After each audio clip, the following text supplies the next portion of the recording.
Hello అండి, ఈ వీడియోలో డిప్లొమా థర్డ్ సెమిస్టర్ వాళ్ళకి ఇంజనీరింగ్ మ్యాథమెటిక్స్ 2 నుండి డెఫినైట్ ఇంటిగ్రల్స్ మీద ప్రాబ్లం చూద్దామండి. Integral -1 to 1 x - 1 into 2x + 5 into dx. Okay, ఇలా ఇచ్చినప్పుడు ఏదైతే మనకి ప్రాబ్లం ఇస్తారో ఆ ప్రాబ్లమ్ని ఐ అనుకోండి. అంటే లెట్ ఐ ఈక్వల్ టు ఇచ్చింది ప్రాబ్లం నోట్ చేయండి. -1 into 1 x - 1 into 2x + 5 into dx. ఇలా ఇచ్చిన ప్రాబ్లం నోట్ చేయండి. Next integral -1 to 1. ఇప్పుడు ఈ రెండింటిని మల్టిప్లై చేయండి. అంటే ఫస్ట్ ఎక్స్తో 2xని 5ని మల్టిప్లై చేయండి. నెక్స్ట్ 1తో 2xని 5ని మల్టిప్లై చేయండి.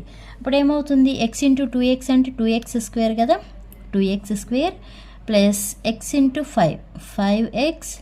ఇక్కడ -1 ఇంటూ 2x అంటే -2x minus into plus -5 into ఏముందండి dx ఉంది. ఇలా dx నోట్ చేయండి. Next integral -1 to 1 2x². ఇక్కడ ప్లస్ 5x ఉంది, ఇక్కడ -2x ఉంది. అప్పుడు ఏమవుతుందండి? ప్లస్ 3x అవుతుంది కదా, 3x - 5 ఇంటూ dx. ఇప్పుడు దాన్ని సపరేట్గా ఇంటిగ్రేషన్ అప్లై చేయండి. సపరేట్గా చేయడం అంటే ఇక్కడ మనకి 2x² ఉంది కదా, 2 అనేది కాన్స్టెంట్ అవుతుంది. ఇక్కడ నేను రఫ్ వర్క్ చేస్తున్నాను చూడండి. 2x² అంటే 2 కాన్స్టెంట్ కాబట్టి 2ని ఇలా బయటికి తీసుకొచ్చేస్తాము. రిమైనింగ్ ఉన్నది ఏంటి? ఇంటిగ్రల్ x² ఉంది. ఇక్కడ మనం యూజ్ చేసే ఫార్ములా ఏంటంటే integral x⁴n into dx equal to formula ఏంటి? ఫార్ములా వచ్చి n ఇంటూ x⁴n+1/n+1. ఇక్కడ n+1 ఎంత ఉంది? మనకి 2 ఉంది కదా, 2 ఇంటూ x⁴2+1/2+1 అంటే x³ 3 అవుతుంది. అలానే అన్నిటికి కూడా ఇంటిగ్రేషన్ అప్లై చేసుకుంటే ఇక్కడికి వచ్చేప్పటికి ఏంటంటే మనకి 3 అనేది కాన్స్టెంట్ అవుతుంది.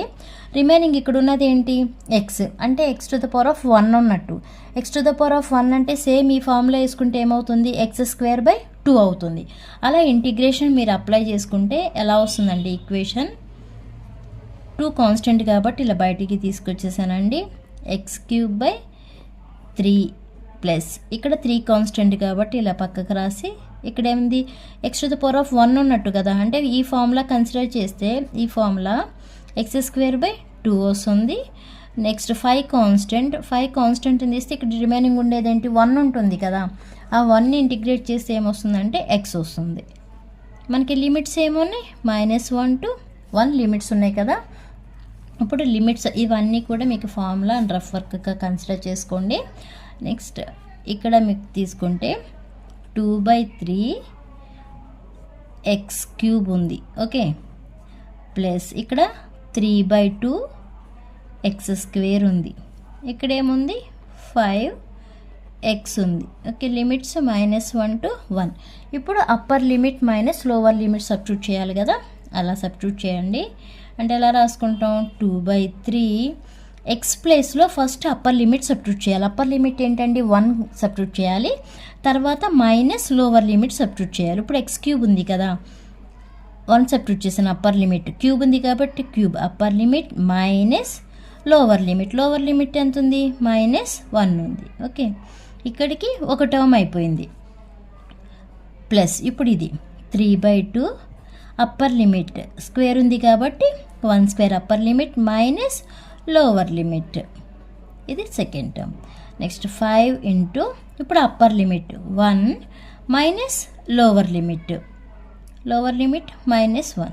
ఓకే, ఇది ఇప్పుడు వరకు మనం అన్నింటి అప్పర్ లిమిట్ లోవర్ లిమిట్ అనేవి లిమిట్స్ అప్లై చేసాం కదా. ఇప్పుడు ఏం చేస్తామంటే 2/3 ఇక్కడ 1³ అన్నాం. ఓకే, 1³ అంటే ఏమవుతుంది? 1ఏ కదా, 1. ఇక్కడ చూసుకుంటే మైనస్ ఇంటూ మైనస్ ఏమవుతుందండి? ప్లస్ అవుతుంది కదా, +1. ఓకే, ప్లస్ ఇక్కడ మీకు అర్థమైందా? -1³ అంటే మైనస్ వస్తుంది, అందుకే మైనస్ ఇంటూ అదే ఈ ప్లేస్లో స్క్వేర్ ఉందనుకోండి, -1² అంటే ఈ టర్మ్ +1 అయిపోతుంది. ఇక్కడ వేస్తాం చూడండి, ఇక్కడ ఎంత ఉంది? 1. ఇక్కడ -1² అంటే మీనింగ్ ఏంటి?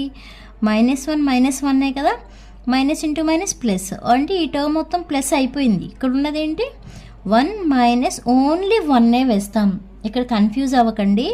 -1² అంటే -1 ఇంటూ -1 మైనస్ ఇంటూ మైనస్ ఏమవుతుంది? ప్లస్ అవుతుంది. అంటే ఇక్కడ ఈ 1 అనేది +1 అయిపోతుంది, అందుకే 1 - 1 వేసాను. మైనస్ ఇక్కడ ఏముంది 5 of 1 minus into minus plus 1. Okay, next ఏం చేయాలి?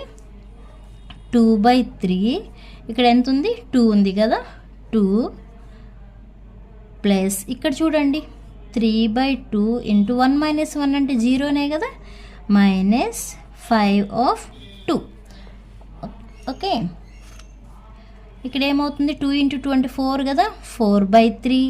ఇక్కడ ఈ టర్మ్ మొత్తం ఏమైపోతుంది? 0 అయిపోతుంది కదా, 0 ఇంటూ ఎనీథింగ్ 0 కాబట్టి ఆ టర్మ్ 0 అయిపోతుంది. అంటే ఏం వేసుకోవాలి? ప్లస్ 0 మైనస్ ఇక్కడ 5 2s 10 కదా, ఆ 10 వేయండి. ఇప్పుడు ఇక్కడ ఎల్సిఎం చేయండి, అంటే ఏమవుతుంది? 4/3 మైనస్ 10 ఉంది కదా. ఇప్పుడు ఏం చేస్తారు? 4 మైనస్ 3 ఇంటూ 10 అంటే 30 కదా, 30/3 అవుతుంది. దీని నుంచి ఏం రాసుకోవచ్చు? 4 మైనస్ 30 అంటే మైనస్ 26 కదా, మైనస్ 26/3 ఆన్సర్. ఓకే, ఇదండి ఆన్సర్. అర్థమైందా? అర్థమైతే లైక్ చేయండి, షేర్ చేయండి, సబ్స్క్రైబ్ చేయండి. అలానే ఏమైనా డౌట్ ఉన్నా కూడా కామెంట్ చేయండి. Okay, thanks for watching.